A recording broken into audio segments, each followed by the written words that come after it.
En esta asignatura vamos a ver tres temas. Que además van hoy uno primero y la semana que viene, el próximo año, los dos siguientes, no nos quitamos de medio. Porque la kinesiología que nosotros conocemos, la que nos han enseñado, vosotros la vais a superar con creces, con muchas creces, muchísimo. Pero tenemos que saber de dónde venimos, como he dicho en el tema de la historia, dónde estamos, quiénes somos y qué propósito tenemos.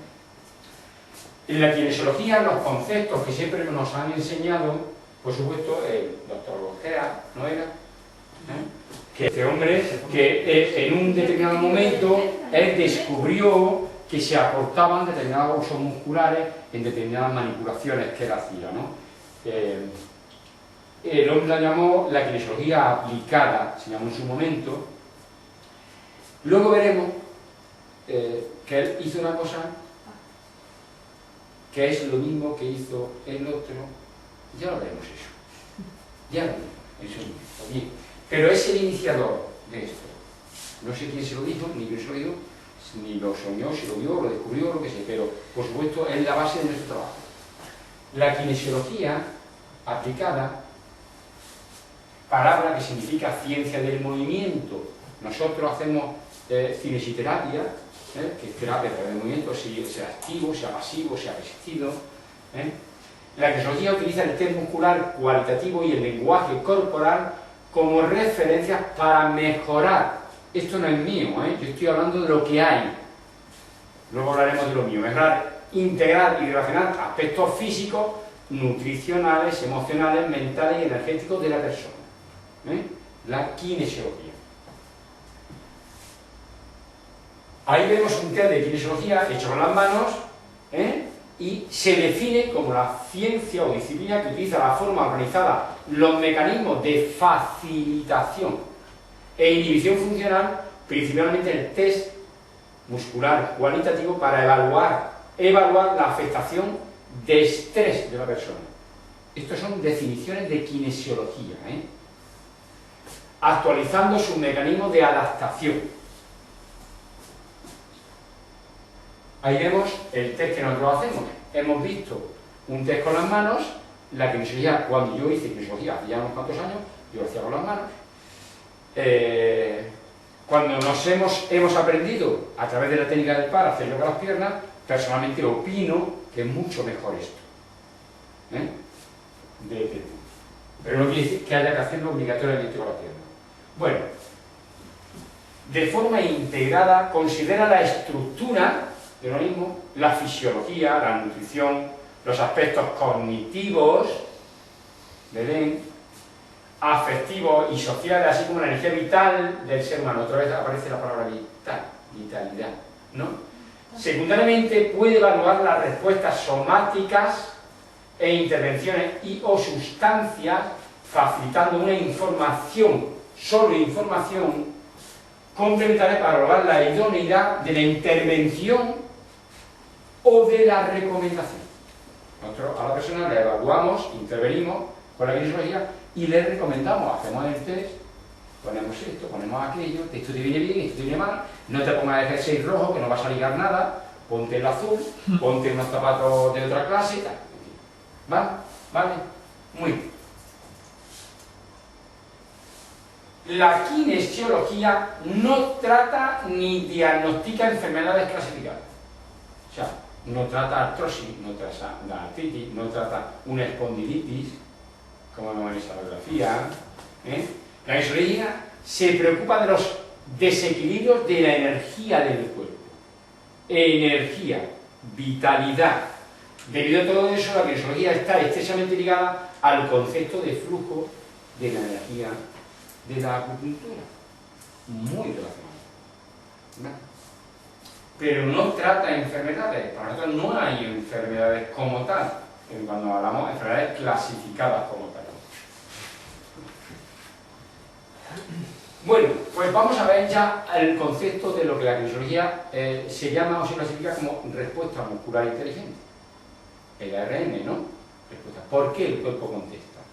Ahí vemos un axón de una neurona que, aplicándole un voltímetro, nos da que hay una diferencia de potencial entre la parte interna y la parte externa de 70 milivoltios. En la diapositiva que puse en la conferencia eran menos 65. O sea, hay diferencias de criterios según los libros que utilice, pero bueno, me da igual. Es una diferencia. Lo mismo que el axón, perdón, lo mismo que la neurona, todas las células tienen una carga. Todas las células tienen una carga. Principalmente, que lo hemos visto antes, ¿quién mantiene esa carga? Porque esa carga básicamente se mantiene por diferencia de sodio y potasio. ¿Quién mantiene esa diferencia de potencial? Por favor, pensar. Por favor, la ATPA, la bomba sodio potasio de ATP está continuamente funcionando para mantener, porque si no se igualarían las cargas y potencial cero. Potencial cero. Encefalograma cero. Tiene que haber una diferencia de potencial mantenido. Bueno, pues en los músculos nos encontramos unos receptores regulados por voltaje. Esos receptores regulados por voltaje. Los hemos visto en la asignatura de biología hace un ratito, ¿verdad? O sea, yo tengo un receptor de membrana dependiente de voltaje que está cerrado y meto una diferencia de potencial a través de un aparato de electroterapia, abro el receptor y va a entrar a la célula calcio, principalmente para producir la contracción muscular. Principalmente. Si yo en una célula que esté normal, con una diferencia de potencial normal, esté perfecta, si yo pongo un campo magnético positivo fuera, ¿qué provoco? Que se abra el canal y salgan los iones negativos principalmente. Si pongo un campo magnético negativo, estoy provocando que el canal se abra y salgan los iones positivos por atracción. Bien, si esa célula está normal, ¿qué hace la bomba ATPasa? Activar su funcionamiento para mantener el equilibrio. ¿Se produciría un potencial de acción? No llegaría.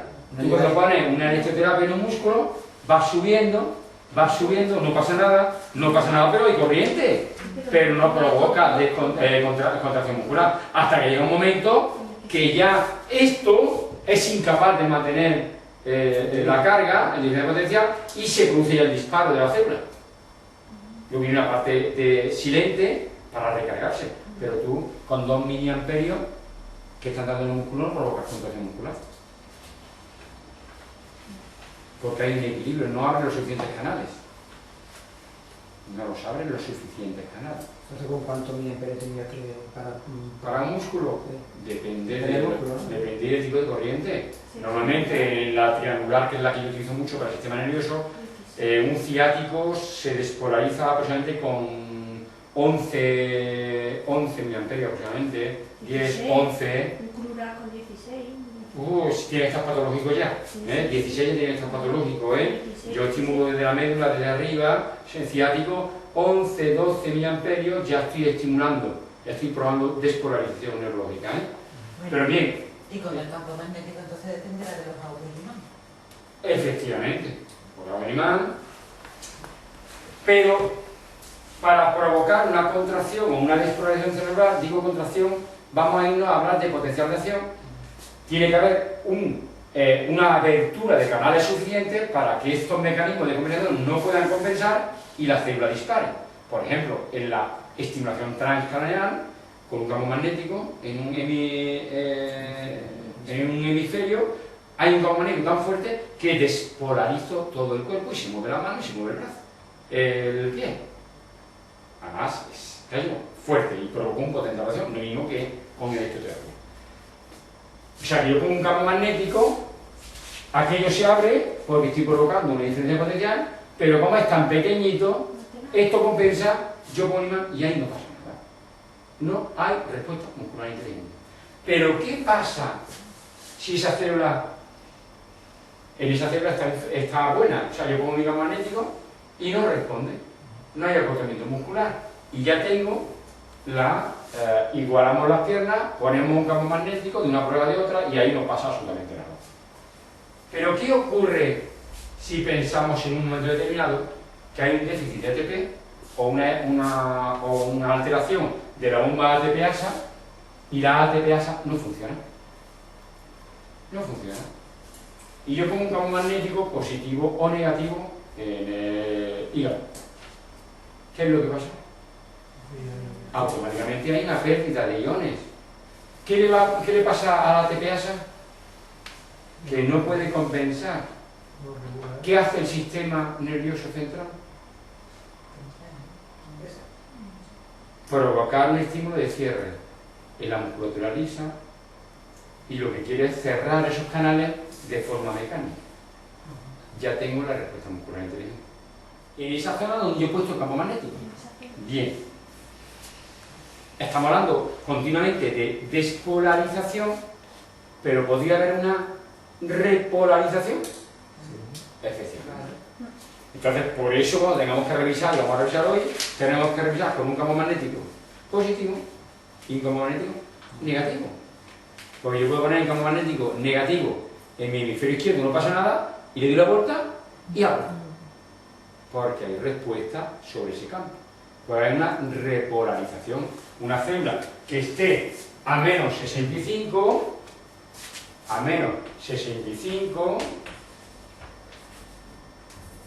¿se puede poner a menos 80? ¿Se podría poner? ¿Conocéis algún mecanismo exógeno en nuestro cuerpo que pueda hacer eso? ¿Farmacológico? Los sedantes.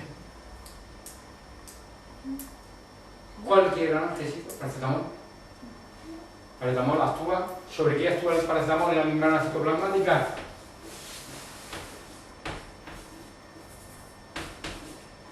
Sobre los canales de cloro. Activa los canales de cloro. Y cuando activa estos canales de cloro de la célula, ¿qué es lo que pasa? ¿Qué entra a la célula? ¿Qué entra? Cloro. ¿Cloro qué signo tiene? Negativo. La célula en vez de estar a 65 se pone a 80. A menos 80. ¿Y qué pasa cuando una célula está a menos 80? Necesita más estímulo para Necesita despolarizarse. en una célula que sea del dolor, No, si necesita yo, un umbral superior. un umbral bastante mayor. Si yo tengo aquí y me toco y lo estoy notando, si esa célula en vez de estar a menos 65 está a menos 80, ¿qué tengo que hacer? Más presión. O sea, que si me toco, digo, no noto nada, tengo esto acolchado. ¿Está más dormida? Más dormida. Más dormida. Claro. Ok. Bueno, pues nosotros, ahora que vamos a entrar ya, ahí tenemos el sistema neurovegetativo, que lo vamos a explicar muy detalladamente porque las vías. Una cofitadora energética se corta con el imán. Nosotros estamos ahora mismo viendo y justificando la kinesiología. ¿Habéis leído o visto, o os han dicho, o os han comentado la justificación de la respuesta muscular inteligente? No. ¿Nunca? Pues ya lo sabéis. Pero ¿cómo se acorta el campo magnético? ¿Sabes? Eso vendrá en el segundo tema. Ese no se va a grabar. Ese es solo para nosotros. Este sí, para que la gente sepa y todo el mundo sepa lo que es una respuesta muscular inteligente en una kinesiología aplicada. ¿Vale? Nuestro sistema neurovegetativo, el autónomo, el que manda él porque le da la gana, repartido por todo el cuerpo, con nuestra cadena, la cadena simpática o torácica y nuestra cadena cráneo-sacral, suena la terapia cráneo-sacral, ¿no? La cráneo-sacral con el parasimpático. ¿Cómo repartimos? Nosotros vamos a actuar, todos los órganos están inervados por ese sistema para recibir, para mandar y recibir estímulos. Y a través de arcos reflejos, que lo veremos en su momento, en la médula, vamos a provocar que haga una musculatura, o el cuerpo o el sistema nervioso provoca un acortamiento, una estimulación de la musculatura. Ahí vemos en detalle, que lo veremos luego en el tema correspondiente, un órgano que es un intestino, su pared y su musculatura, como el ganglio celíaco, a través de una neurona somática y otra sensorial, está comunicado con la médula, el sistema nervioso central, y esa vía va a ser la que va a producir esa respuesta muscular inteligente. Si yo pongo un campo magnético aquí y provoco una despolarización de la musculatura lisa que hay en ese órgano. Una bomba ATPasa. Yo pongo aquí un campo magnético positivo y aquí tengo un canal voltaje dependiente. Ese campo magnético que yo le he aplicado aquí en la piel va a provocar que este canal se active. Cuando digo se active, ¿qué quiere decir? Se abra. Y va a provocar que esto empiece a salir. Y salen 2 unidades por segundo. ¿Esto qué hace? Que compensa 2 unidades por segundo. Porque está perfectamente esa bomba ATPasa. ¿Qué le pasa a esta célula? Está perfecta. No pasa nada. No hay respuesta muscular inteligente. No hay. Sin embargo, si yo tengo 10 unidades y esta bomba ATPasa está estropeada, si salen 2 unidades, hemos dicho 2 unidades, y esta no está bien y mete una, ¿qué es lo que pasa? Llegaría un momento, si dejamos, que aquí se provoca una descompensación y pérdida de concentración y la célula moriría, cero. ¿Qué es lo que hace la célula? Que tiene unos receptores sensoriales. Cierra el canal. No, envía mensaje. Envía Sistema mensaje. nervioso central, este sistema nervioso central, automáticamente, somático, y a la musculatura lisa que hay aquí, le dice que se apriete. ¿Para qué? Para cerrar el canal. Para cerrar ese canal. ¿Qué me produce eso a nivel medular? Un arco reflejo y acortamiento de la pierna.